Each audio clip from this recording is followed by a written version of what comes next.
अस्सलाम वालेकुम to everyone. आज जो हम डिस्कस करने वाले हैं वो है फंक्शंस ऑफ प्रोटीन्स। हमने प्रोटीन्स की प्लेलिस्ट स्टार्ट की थी जिसमें हमने पहले प्रोटीन्स के लिए जो है 2-3 वीडियोस हमने कवर की थी जिसमें हमने कंप्लीट क्लासिफिकेशन और डेफिनेशन को कवर किया था। आज हम उनके फंक्शंस को कवर करने वाले हैं। प्रोटीन के बहुत ही इंपॉर्टेंट और बेसिक और बहुत ही ईजी फंक्शंस को आज हम देखेंगे, जिस ऐसे फंक्शन जिसको आप जो है बहुत ही ईजिली अंडरस्टैंड कर सकते हैं, याद भी कर सकते हैं।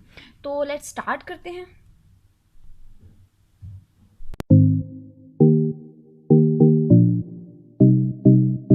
फर्स्ट ऑफ ऑल हम क्या करते हैं, उसके कुछ फंक्शंस को मेंशन कर लेते हैं एंड देन उनको एक्सप्लेन कर लेंगे वन बाय वन।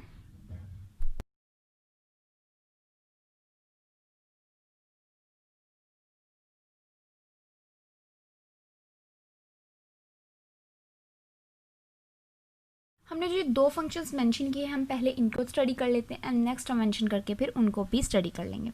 तो फर्स्ट फंक्शन जो बताया गया है that is important constitute of protoplasm. Proteins are important constituents of protoplasm. Protoplasm के एक बहुत ही इंपॉर्टेंट हिस्सा होते हैं प्रोटीन्स। अब प्रोटोप्लाज्म क्या होता है? हमारे पास एक सेल होता है। सेल का न्यूक्लियस अगर हम निकाल दें तो हमारे पास जो बचता है दैट इज़ कॉल्ड साइटोप्लाज्म। लेकिन प्रोटोप्लाज्म क्या होता है? उस सेल कंप्लीट, उसकी सेल मेम्ब्रेन भी उसमें आती है, उसमें सारी ऑर्गेनेल्स भी इंक्लूड कर कर, उसमें न्यूक्लियस भी इंक्लूड कर कर, तो उसको हम सबको बोलते हैं प्रोटोप्लाज्म। यानी कि एक सेल का बहुत ही इंपॉर्टेंट कॉन्स्टिट्यूएंट होता है प्रोटीन्स। That is it. अगर आपको प्रोटोप्लाज्म की समझ आ गई तो ठीक है, अगर नहीं आई तो आप लोग कमेंट्स में पूछ सकते हैं, हम दोबारा भी इसको एक्सप्लेन कर लेंगे। अब सेकंड पे हमारा एग्जांपल आती है सिंपल प्रोटीन्स जिनमें histones and protamines. Simple proteins, जब हमने प्रोटीन की क्लासिफिकेशन की थी on the basis of physicochemical, तो हमने देखा था प्रोटीन की एक टाइप होती है that is simple. Simple proteins ऐसी प्रोटीन जो सिर्फ अमाइनो एसिड से मिलकर बनी होती है, उनमें कोई और अदर कंपाउंड नहीं होता। तो उनमें एग्जांपल्स भी हमने देखी थी, हिस्टोन्स एंड प्रोटोमाइंस। ये दो सिंपल हैं, ठीक है।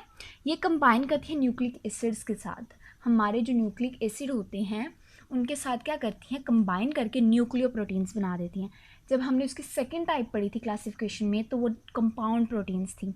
तो कंपाउंड प्रोटीन्स क्या थी कि दो चीज़ें मिलकर, तो ये हमारे पास कंपाउंड प्रोटीन आ गई है कि सिंपल प्रोटीन्स कंबाइन करिए न्यूक्लिक एसिड के साथ तो बना रही हैं न्यूक्लियो प्रोटीन्स।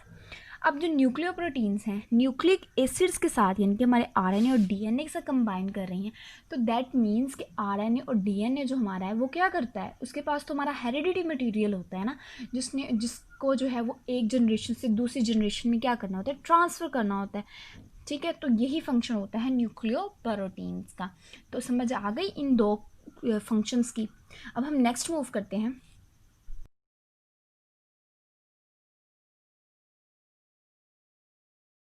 अब हमारे पास थर्ड फंक्शन आता है that is all enzymes are proteins. हमने जब एंजाइम्स की करेक्टरिस्टिक्स पढ़ी थी तो हमने देखा था कि एंजाइम प्रोटीन इन नेचर होते हैं, यानी कि हर एंजाइम की नेचर प्रोटीन होती है। तो इट मीन्स जितने भी एंजाइम्स होंगे वो प्रोटीन्स होंगे।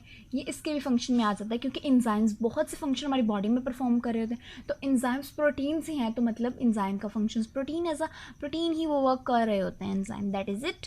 अब फोर्थ फंक्शन है सम हॉर्मोन्स जिसमें प्रोटीन्स हैं। सम हॉर्मोन्स, उन्होंने कहा कुछ हॉर्मोन्स भी प्रोटीन्स होते हैं, जैसे कि एंजाइम्स प्रोटीन इन नेचर होते हैं सारे, लेकिन उन्होंने कहा कि इस तरह कुछ हॉर्मोन्स भी प्रोटीन्स होते हैं। जिसमें कौन कौन से हॉर्मोन्स हमारे पास आ जाते हैं? इंसुलिन। इंसुलिन हमारे पेंक्रियाज से सिक्रीशन होती है ना, जिसकी ग्लूकागोन और इंसुलिन, इनका दोनों का जो है वो ऑपोजिट जो होता है, इनका रिएक्शन टाइप होता है। तो ये भी एक बहुत ही लंबी डिटेल है, तो हम इसको बाद में भी डिस्कस कर चुके हैं, कर लेंगे। तो इंसुलिन और ग्लूकागोन, यानी कि जब हमारी ग्लूकोज बढ़ती है तो इंसुलिन की सिक्रीशन होती है, जब इंसुलिन कम हो जाती है या फिर इंसुलिन ज़्यादा हो जाती है तो ग्लूकोज की सिक्रीशन होती है। दो हार्मोन्स है, ग्लूकागोन और इंसुलिन। ये भी हमारे पास जो है वो प्रोटीन इन नेचर होते हैं। That is it. फिर लास्ट पर हमारे पास आ जाती है example parathyroid hormones. Parathyroid hormones क्या होते हैं? ये वो हार्मोन्स होते हैं जो रेगुलेशन कर रहे होते हैं हमारी बॉडी में कैल्शियम की। ठीक है, इनका फंक्शन ये होता है। ये हम अपने कॉन्सेप्ट्स को क्लियर करने के लिए इसको ज़्यादा कर रहे हैं डिटेल में। ठीक है, तो जब हमारी बॉडी के अंदर कैल्शियम की जो है वो कम हो जाती है तो उसको ज़्यादा करने के लिए तो कुछ हार्मोन्स होते हैं, वो उनको हम कहते हैं parathyroid hormones. That is it. ये हमारे पास हो गए 4 फंक्शंस ऑफ प्रोटीन्स। इनमें अगर कोई क्वेरी है तो आप लोग कमेंट्स में पूछ सकते हैं। अब हम नेक्स्ट मूव करते हैं।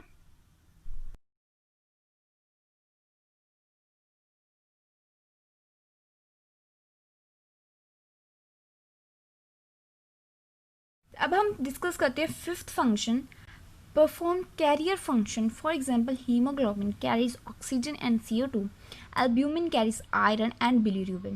उन्होंने कहा प्रोटीन जो है वो कैरियर फंक्शंस भी परफॉर्म करते हैं. उसमें एग्जांपल्स उन्होंने लिया एक हीमोग्लोबिन और एक हमारे पास एल्ब्यूमिन. ये दोनों क्या हैं, प्रोटीन्स हैं. तो हीमोग्लोबिन कैरी कर रहा होता है ऑक्सीजन को, कार्बन डाइऑक्साइड को हमारी बॉडी के अंदर. ब्लड के अंदर जो ऑक्सीजन होती है कार्बन डाइऑक्साइड को कैरी कर रहा होता है हीमोग्लोबिन. एल्ब्यूमिन जो होती है हमारी बॉडी में वो कैरी कर रही होती है आयरन और बिलीरुबिन को. आयरन तो पता होगा आप लोगों को क्या होती है, ठीक है. जो बिलीरुबिन, एक न्यू टर्म आ जाती है, बिलीरुबिन क्या होता है. बिलीरुबिन को वैसे तो मैं आपको इधर भी बता देती हूँ, लेकिन इस पे जो है ना कंप्लीट इसका कॉन्सेप्ट की व्हाट इज़ बिलीरुबिन, तो वो वीडियो पहले भी हम बना चुके हैं, तो उसका लिंक डिस्क्रिप्शन में होगा, तो आप वहाँ से इसको कॉन्सेप्ट को समझ सकते हैं. वैसे बिलीरुबिन एक येलो ऑरेंज कलर का पिगमेंट होता है हमारी बॉडी में, लीवर के अंदर प्रेजेंट होता है. आप वहाँ से इसका कंप्लीट कॉन्सेप्ट भी ले सकते हैं. नेक्स्ट जो सिक्स्थ फंक्शन आता है that is help in the coagulation of blood. For example fibrinogen and thrombin. Proteins जो होती हैं ना, ब्लड कोगुलेशन ऑफ ब्लड, यानी कि जब हमारी ब्लीडिंग, कोई भी चोट लग जाती है हमें, कोई भी प्रोसेस, कोई भी मसला होता है, तो हमारी बॉडी के अंदर बहुत से फैक्टर्स होते हैं जिसमें फिब्रिनोजिन थ्रोम्बिन आते हैं जो कि प्रोटीन इन नेचर होते हैं. वो फिर फैक्टर्स आके इफेक्ट करते हैं और ब्लड को वहाँ पे कोगुलेट कर देते हैं, वहाँ पे ब्लड का क्लॉट बना देते हैं ताकि ब्लीडिंग जो है वो ज़ाया ना हो. ठीक हो गया. ब्लड क्लॉटिंग, ब्लड से रिलेटेड भी हम लोग काफ़ी पोर्शंस जो डिस्कस कर चुके हैं. ब्लड क्लॉटिंग फैक्टर्स को अगर आप देखना चाहते हैं कि कौन कौन से होते हैं, तो वो भी प्लेलिस्ट हमारी एक कंप्लीट है चैनल के अंदर, आप जाके देख सकते हैं. डिस्क्रिप्शन में मैं लिंक भी शेयर कर दूँगी. चलिए नेक्स्ट मूव करते हैं.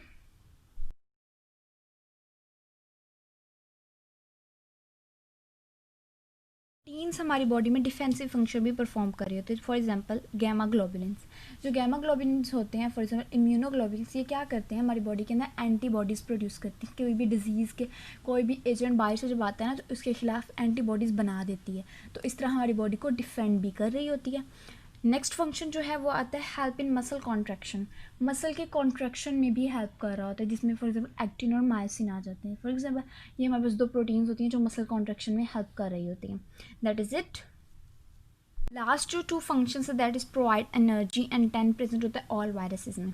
प्रोवाइड एनर्जी किस तरह हमें प्रोवाइड कर रहा होता है, जब हम 1 ग्राम जो है वो लेते हैं प्रोटीन को हमारी बॉडी के अंदर एज अ डाइट्री प्रोटीन हम लेते हैं, तो हमें जो है 1 ग्राम, तो हमें जो है 4.2 किलो कैलोरी की एनर्जी मिलती है.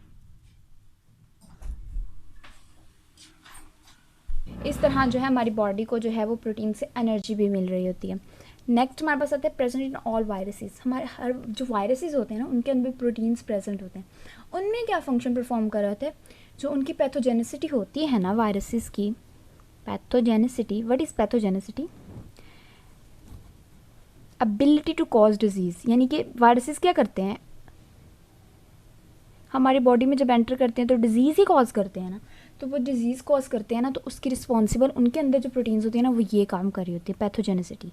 यानी कि उनकी डिजीज़ कॉज करने की जो एबिलिटी होती है ना, उसमें मेन कंपोनेंट जो होता है वो प्रोटीन्स ही होते हैं. ये थे हमारे पास 10 main and important functions of protein. Hope आप लोगों को इसकी समझ आ गई हो, और अगर समझ आ गई तो लाइक एंड सब्सक्राइब ज़रूर कीजिएगा और कमेंट्स भी ज़रूर कीजिएगा. तो आज के लिए ये था. अल्लाह हाफ़िज़.